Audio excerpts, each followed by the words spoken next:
मैं परमेश्वर का धन्यवाद देता हूँ। प्रभु ने एक बार फिर हम प्रत्येक को इकट्ठा होने का मौका दिया। आइए हम प्रार्थना कर कर हम शुरू करते हैं।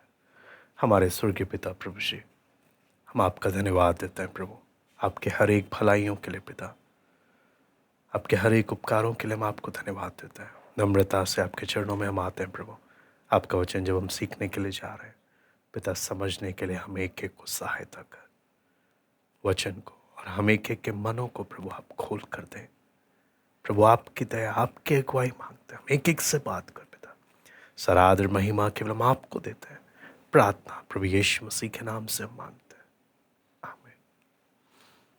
इवेंजलिज्म के सीरीज में अभी तक हम देखते आए कि परमेश्वर हमें किस सुसमाचार की बुलाहट कैसे परमेश्वर देता है, किस किस अनुभवों से प्रभु अपने लोगों को लेकर जाता है, और प्रभु के सेवा में किस किस प्रकार के खतरे जो आते हैं, जिससे हर एक परमेश्वर के जन को सावधान रहना चाहिए। आज हम लोग परमेश्वर के वचन के अनुसार एक आदर्श सुसमाचार प्रचारक या एक आदर्श व्यक्ति वचन के अनुसार कैसे एक व्यक्ति को होना चाहिए, वो बात को हम लोग थोड़ी देर प्रार्थना पूर्वक हम अध्ययन करेंगे। दूसरा तीमुथियुस चौथा अध्याय, उसका हम 5वां वचन हम पढ़ेंगे। दूसरा तीमुथियुस चौथा अध्याय उसका 5वां वचन। पर तू सब बातों में सावधान रहे, दुख उठा, सुसमाचार प्रचार का काम कर और अपनी सेवा को पूरा कर। मैं दोबारा से पढ़ता हूँ। पर तू सब बातों में सावधान रहे, दुख उठा, सुसमाचार प्रचार का काम कर और अपनी सेवा को पूरा कर।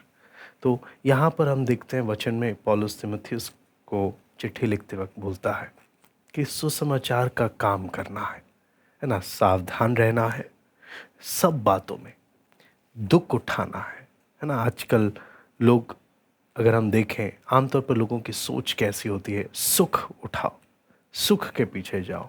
लेकिन यहाँ परमेश्वर का दास पौलुस तीमुथियुस को बोलता है, दुख उठा, दुख को चुन, सुख को नहीं। और क्या जिम्मेदारी देता है, सुसमाचार प्रचार का काम कर, छोड़ना नहीं इसको, इसमें लगे रहे और अपनी सेवा को पूरा कर। तो हम प्रार्थना पूर्वक हम इस आदर्श सुसमाचार प्रचारक के बात को हम अध्ययन करेंगे। जब हम वचन में पढ़ते हैं तो वचन पढ़ते वक्त हम एक मसीह मुसाफिर की घटना को, जो एक पुस्तक हमने बीते समयों में अध्ययन भी किया था, मसीह मुसाफिर की इस पुस्तक में हम देखते हैं कि जॉन बनियन जो दर्शन लिखता है उसके बारे में हम लोग उसमें उस किताब में पढ़ते हैं कि एक विश्वासी का जीवन पूरी यात्रा में किस प्रकार का था, और शुरू से लेकर आखिरी तक एक विश्वासी के जीवन में क्या क्या बातें, परमेश्वर के जन के जीवन में क्या क्या बातें आती हैं और कैसे उसने उनका सामना करना है। उस घटना में हम देखते हैं मसीही जब अर्थकारक के घर जाता है, तो अर्थकारक के घर में जाते वक्त उसे उस घर में एक तस्वीर दिखाई देती है। उस तस्वीर में एक गंभीर व्यक्ति खड़ा हुआ दिखाई देता है, और उसी को ध्यान में रखते हुए, उसी तस्वीर को अपना आधार बनाते हुए हम एक आदर्श सुसमाचार प्रचारक के विषय में देखेंगे, और अपने जीवन को हम प्रार्थना पूर्वक जांच कर देखें कि क्या वो बातें मेरे जीवन में दिखाई देती हैं या नहीं। यदि नहीं, तो क्या मैं प्रार्थना करूंगा, प्रभु मुझे ऐसा व्यक्ति बनने के लिए तो सहायता कर। तो यहाँ पर सबसे पहला जो उस चित्र में हम देखते हैं वो है प्रार्थना का जुनून। जब आप उस तस्वीर में देखते हैं, उसकी आंखें ऊपर की ओर हैं। यूहन्ना 17:1 में हम देखते हैं प्रभु यीशु भी अपनी आंखें ऊपर उठाकर पिता से बात करता है, आंखें ऊपर की ओर। सबसे पहला जो एक परमेश्वर के जन का पहचान होना चाहिए वो है प्रार्थना का जुनून, पैशन फॉर प्रेयर। प्रार्थना का जुनून अंदर होना चाहिए। ये एक सबसे महत्वपूर्ण चीज़ है। प्रार्थना से पहले और कुछ नहीं है। एक व्यक्ति की आंखें प्रभु की ओर सदैव ताकने वाली होनी चाहिए। अगर हम पहली सदी की कलीसिया को भी जब हम देखते हैं, प्रेरितों काम 6 अध्याय उसका 4 वचन में प्रेरितों काम 6 अध्याय उसका 4 वचन।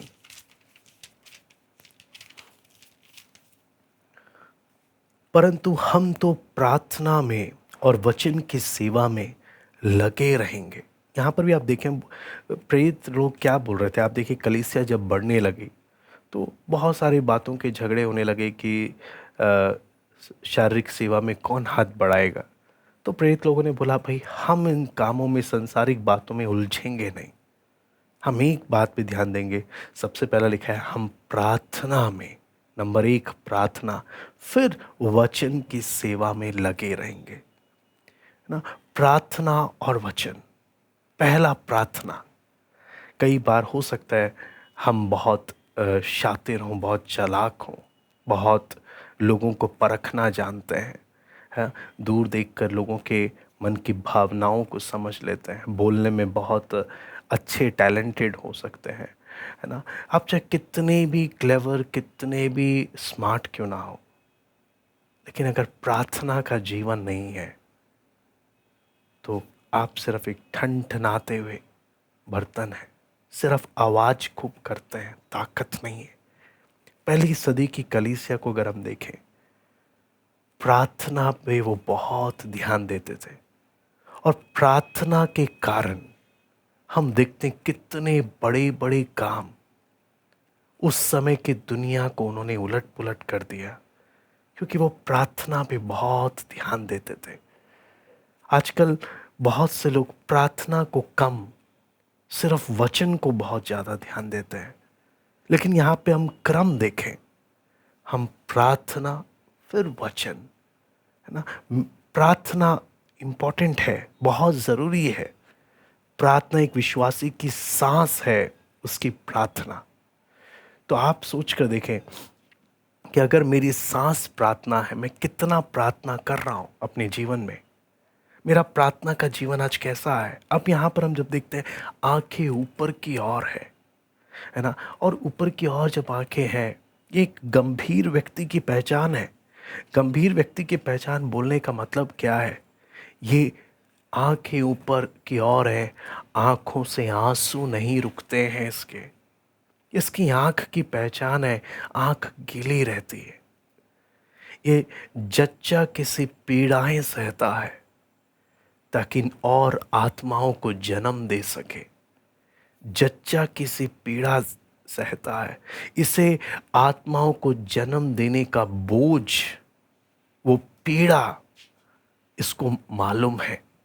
और जब ये आत्माओं को जन्म देता है तब उनका पालन पोषण करना भी इसको आता है ना। क्यों? क्योंकि ये आंखों ये उस दर्द को, जैसे पौलुस बोलता है मैं जच्चा किसी पीड़ाएं सहता हूं जब तक कि मसीह का रूप तुम में ना बन जाए। वो दर्द, वो बोझ, नाश होने वाली आत्माओं के लिए, वो आंसू, वो हमेशा आंख ऊपर की ओर जो है, वो है एक सचमुच परमेश्वर के जन की पहचान। यहाँ पर मैं एक गलत फहमी दूर करना चाहूँगा कि कई लोग सोचते हैं कि ये बात सिर्फ एक परमेश्वर के दास के जीवन में ही होना चाहिए। नहीं, हर एक परमेश्वर के लोगों में जो प्रभु का चेला है, उसकी पहचान इस प्रकार से होती है। क्या यहाँ पर हमने देखा इस व्यक्ति की आंख ऊपर की ओर आंसू है, ऊपर की ओर प्रार्थनाएं हैं, जच्चा किसी पीड़ाएं हैं, नई आत्माओं को जन्म देता है। क्या ये मेरे जीवन की पहचान है? क्या प्रार्थना मेरी सांस है? आज मेरी आंख के विषय में क्या कहा जाएगा? क्या मेरी आंख इधर उधर फटकती रहती है, या मेरी आंखों को देखकर साफ नजर आता है ये आंसुओं से भरी हुई आंखें हैं, इसकी आंखों में नाश होने वाली आत्माओं के लिए दर्द, वो दर्द नजर आता है, ना कि पाप के लिए, अपनी इच्छाओं की पूर्ति के लिए इसकी आंखें चारों तरफ घूम रही हैं। आगे जब हम परमेश्वर के वचन में उसके अगले उस स्वभाव को देखते हैं, उस चित्र में, वो आप देखेंगे उसको वचन का जुनून है, क्योंकि उसके हाथों में आप देखते हैं सर्वोत्तम पुस्तक उसके हाथों में है। ऐसा कभी हो नहीं सकता कि एक प्रार्थना करने वाला जन, जिसे प्रार्थना का जुनून हो, उसे वचन का जुनून ना हो। बहुत लोगों में देखने को नज़र आता है कि बहुत लोग प्रार्थना में तो दिलचस्पी लेते हैं, लेकिन वचन में कोई दिलचस्पी नहीं। वहाँ सवाल आता है, क्या इसकी प्रार्थना सही है? क्या इसकी प्रार्थना सही है? क्योंकि ये दोनों एक दूसरे से जुड़े हैं। जिसका प्रार्थना सही है, जिसमें प्रार्थना का जुनून है, उसे ऑटोमेटिक परमेश्वर का वचन का भी जुनून है। वो परमेश्वर के वचन के लिए समय खर्च करता है। वो परमेश्वर के वचन को, वहाँ पे जब हम देखते हैं, सर्वोत्तम पुस्तक उसके हाथ में है। क्यों? ये जो बाइबल इसके हाथ में है, कोई बाकी पुस्तकों के समान नहीं है। ये परमेश्वर का वचन, परमेश्वर के आत्मा की प्रेरणा से मनुष्य के लिए जो भी आवश्यकता है, उसके जीवन और भक्ति से संबंधित हर बातों का जवाब इसमें है। एक व्यक्ति के जीवन और भक्ति से संबंधित सब बातें इसमें लिखी हैं।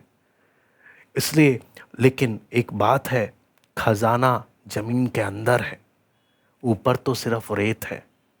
तो जो सच में प्रार्थना का जुनून जिसमें है, जिसमें वचन का जुनून है, वो परमेश्वर के वचन के लिए वो समय खर्च करता है, वो उसकी गहराई में जाता है और उसके अंदर के छिपे हुए खजानों को वो निकालता है। वो सिर्फ ऊपर ऊपर से पढ़कर एक रिवाज पूरा नहीं करता। तो एक सच में सच्चा सुसमाचार प्रचारक, एक सच में परमेश्वर का जन, प्रार्थना और वचन में, दोनों में जो गंभीर होता है, वही सचमुच अपना उस कार्य को कर पाता है जो प्रभु ने उसे दिया है। और इसमें मेहनत का काम है, आसान काम नहीं है, मेहनत है। लेकिन जो प्रभु से प्यार करता है, उसके लिए वो सब मेहनत करने को वो तैयार हो जाता है। तीसरी बात जो हम देखते हैं इसमें, वो है आत्मिकता का जुनून। आत्मिकता का जुनून के में जब हम देखते हैं, तो उसके होठों में परमेश्वर सत्य का वचन है।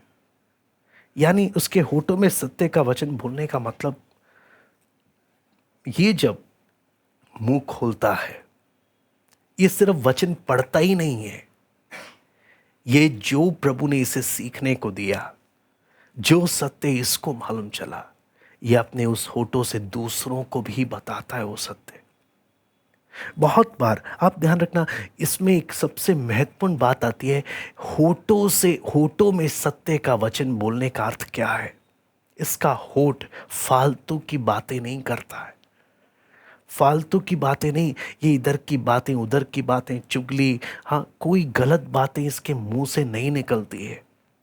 इसीलिए ये अपने होठों को प्रभु के लिए इस्तेमाल कर पाता है। बहुत से लोग वचन पढ़ते हैं, सीखते हैं, बोलते हैं, प्रार्थना भी करते हैं, लेकिन होठों से बोल नहीं पाते। ऐसा क्यों? अगर प्रार्थना है, वचन है, आत्मिकता का जुनून, अपने आप वो नजर आता है। जब वो, आप मुंह बंद करे बैठ नहीं सकते, मुंह बंद करे बैठ नहीं सकते, क्योंकि मसीह का वचन जब अंदर है, वो उसे बताने के लिए आपका मन हमेशा हमेशा आगे रहेगा। मुझे प्रभु के बारे में दूसरे व्यक्ति को क्या करना है, बताना है।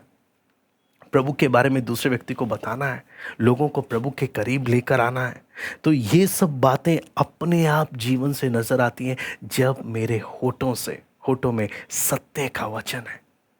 आज मेरे होठों में क्या बातें चलती हैं, मेरी बातों से क्या झलकता है, हमें उस बात को अपने जीवन में जांचना चाहिए। अगला बात आता है अलगदाई का जुनून। अलगदाई का जुनून में हम देखते हैं संसार उसके पीछे है। तस्वीर में हम देखते हैं संसार उसके पीछे है ना। परमेश्वर का वचन पहला यूहन्ना 2:15 जब हम पढ़ते हैं, तो वहाँ पे लिखा है, तुम ना तो मैं उसको निकालता हूँ, पहला यूहन्ना 2:15 हम निकाल लीजिएगा। तुम ना तो संसार से और ना संसार में की वस्तुओं से प्रेम रखो। यदि कोई संसार से प्रेम रखता है तो उसमें पिता का प्रेम नहीं है। है ना। वचन साफ साफ बोलता, तुम ना तो संसार से ना संसार में की वस्तुओं से प्रेम रखो। तो अलगदाई का जुनून है। अगर इस एक व्यक्ति ने प्रभु के बारे में लोगों को बताना है तो वो तभी बोल पाएगा जब उसका मन संसार में नहीं लगा है। आप लूत के बारे में जानते हैं। लूत सदोम गमोरा में रहता था। वहां के लोगों के साथ इतना संसार में लिप्त हो गया कि जब परमेश्वर का संदेश आया कि भाई परमेश्वर आग और गंधक से नाश करने वाला है सदोम गमोरा को, उसने अपने लोगों को बताया। लोग उसका मजाक उड़ा रहे, उसकी बातों को कोई सीरियसली नहीं ले रहा। आज ऐसा क्यों है कि जब मैं लोगों को प्रभु के बारे में बताता हूं कोई सीरियसली क्यों नहीं लेता? कहीं ऐसा तो नहीं संसार मेरे पीछे होने की जगह में संसार मेरे दिल में बसा हुआ है और वो लोग देखते हैं तो कौन यकीन करेगा? लोग उसकी बात को सुनकर यकीन करेंगे जो सच में संसार से अलगदाई में जीवन बिताता है, जिसका जीवन सचमुच अलगदाई को दिखाता है। ना कोई दाग है, ना संसार की कोई बातें, इसके जीवन से कोई संसार का अटैचमेंट नहीं दिखाई देता। ये वही व्यक्ति सचमुच, नहीं तो एक संसारिक विश्वासी शायद प्रभु के बारे में लोगों को तो बताए लेकिन कोई उसकी नहीं सुनेगा, कोई उसकी नहीं सुनेगा। पवित्र आत्मा का सामर्थ प्रकट नहीं होगा। पवित्र आत्मा का काम सामर्थ के साथ तब है प्रार्थना का जुनून, वचन का जुनून, आत्मिकता का जुनून, अलगदाई का जुनून है। परमेश्वर का सामर्थ दिखाई देगा। आज क्यों कमी रह गई है? कहाँ रह गई है? वो चीज हमने अपने जीवन में जांच कर पूछना है। अगला बात जब हम देखते हैं वो है आत्माओं का जुनून। वो ऐसे खड़ा है मानो लोगों से विनती कर रहा है, मानो लोगों से विनती कर रहा है ना। वो लोगों को क्या, लोगों के सामने कैसे विनती कर रहा है? यदि तुम मन नहीं फिराओगे तुम नाश हो जाओगे। वो इतनी गंभीरता के साथ, इतने दर्द के साथ कि आज मौका है, नहीं मालूम अगला मौका कब होगा, मौका मिलेगा कि भी नहीं मिलेगा, है ना। जो व्यक्ति सच में प्रार्थना का जुनून है, जिसमें वचन का जुनून है, आत्मिकता का जुनून है, अलगदाई का जुनून है, जो व्यक्ति इन सब बातों में सही है, ऐसा हो ही नहीं सकता कि उसे नाश होने वाली आत्माओं की चिंता ना सताती हो। ऐसा हो ही नहीं सकता। ऐसे बहुत से लोग हैं जो आराम से चारों अपने आसपास के लोगों को देखते हैं नाश की ओर जा रहे, उन्हें कुछ फर्क नहीं पड़ता, कुछ फर्क नहीं पड़ता। वो बड़े आराम से आते हैं, वचन सुने, प्रार्थना किए, घर गए, खाए पिए और आराम से सो गए। उन्हें कोई दर्द नहीं है। आप प्रभु यीशु को देखें, यरूशलेम के लिए रो रहा है। आप नहम्याह को देखें, जैसे ही मालूम चला यरूशलेम के फाटक जले पड़े हैं, बहुत ही अच्छी नौकरी कर रहा है, पिलाने हार है, सब काम छोड़कर उपवास रखकर परमेश्वर के सामने रो रहा है। भाई नहम्याह तुझे क्या चिंता है? अब्राहम को देखें, जब मालूम चला सदोम अमोरा नाश होने वाला है, परमेश्वर के सामने मध्यस्थ करना चालू कर दिया। प्रभु 50, प्रभु 40, प्रभु 30, 20, 10। क्यों? जो व्यक्ति सच में प्रभु के साथ चलता है उन्हें नाश होने वाली आत्माओं की चिंता होती है। यदि आज मुझे अपने आसपास के लोग नरक में जा रहे हैं, मुझे फर्क अगर नहीं पड़ता, ये इस बात का सबूत है प्रभु के साथ संबंध सही नहीं है। चाहे हम कितना भी अपने मन को तसल्ली दें, कहीं ऐसा ना हो उस दिन जब खड़े होंगे प्रभु बोलेगा मैं तुझे जानता नहीं हूं, तू कौन है। शायद तूने मेरे लिए बहुत कुछ किया होगा, तूने मेरे नाम से बहुत कुछ किया होगा, मेरा नाम लेकर बहुत कुछ किया होगा, लेकिन तुझे फर्क ही नहीं पड़ता कितने लोग नाश हो रहे हैं। प्रभु यीशु ने ना सिर्फ आंसू बहाए, क्रूस पर अपना आखिरी बूंद भी दे दिया। जो व्यक्ति सच में जो प्रभु के संग चलता है, उनको उनका मन प्रभु के समान हो जाता है। जैसे प्रभु को लोगों को देखकर तरस आता था, लोगों के लिए रोता था, लोगों के लिए को सुसमाचार बताता था, लोगों के लिए उसने अपनी जान दी। वही मन एक सच्चे परमेश्वर के जन के अंदर होता है। प्रभु उनके लिए रोना, उनको प्रभु के बारे में बताना, जरूरत पड़े उनके लिए अपनी जान भी न्योछावर करना, इतना प्रेम होता है। वो केवल और केवल उसी के जीवन में दिखता है जो सच में प्रभु के संग चल रहा है, सच में प्रभु के संग चल रहा है, ना कि कोई रीति रिवाज कर रहा है। अगली बात आती है प्रतिफल का जुनून। प्रतिफल का जुनून, यहां पर हम देखते हैं सोने का मुकुट उसके ऊपर है। प्रकाशित वाक्य 3 अध्याय उसका 11वां वचन जब हम पढ़ते हैं,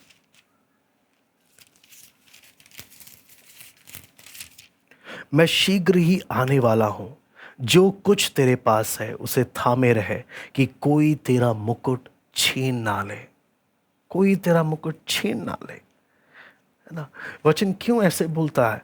तो जब मैं प्रभु के पीछे चल रहा हूं, प्रभु की इच्छा के अनुसार जीवन बिताऊंगा, इन सब बातों को ध्यान में रखते हुए जब चलूंगा, मुझे पता है मेरे लिए एक प्रतिफल है जो मेरा प्रभु मुझे देगा। एक प्रतिफल जिसको मालूम है, पौलुस तीमुथियुस को बोलता है, मैंने अपनी दौड़ पूरी कर ली है, अब प्रभु मेरे लिए, प्रभु ने मुकुट रखा है जो मेरा प्रभु मुझे देने वाला है। और हर एक को जो ऐसे अपनी दौड़ को पूरा करेगा, हर एक के लिए प्रभु ने रखा है जो सचमुच जय पाएगा।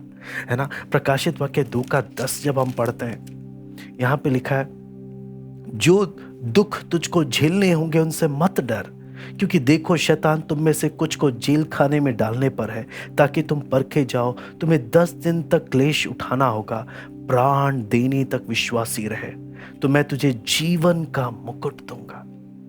प्रभु बार बोलता है, लास्ट तक वफादार रहे, वफादार रहे, जो जिम्मेदारी मैंने दी है वफादार रहे, तुझे मैं जीवन का मुकुट मैं तुझे दूंगा।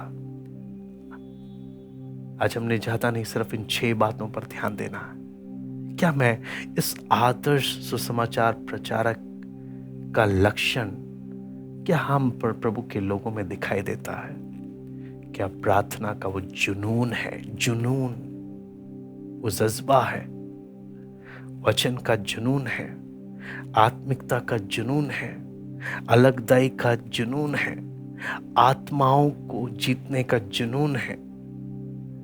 प्रतिफल, नजर, संसार में क्या मुझे मिलेगा, मुझे इज्जत मिलेगी, मुझे पैसा मिलेगा, मुझे घर मिलेगा, संसार की तरफ नजर नहीं।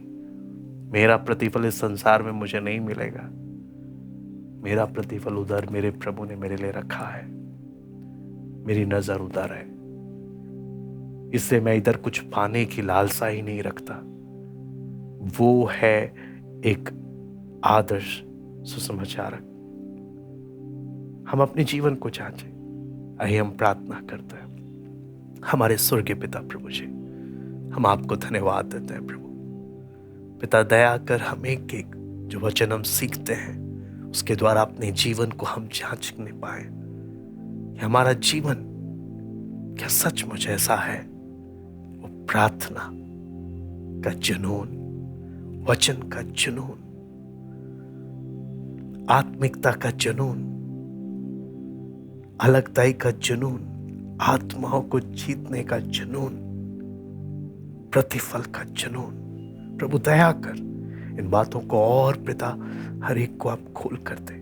धन्यवाद देते हैं प्रभु आज की संगति के लिए। सब बातों को आपके हाथ में हम सौंपते हैं। सारा आदर महिमा केवल हम आपको देते हैं। प्रार्थना प्रभु यीशु मसीह के नाम से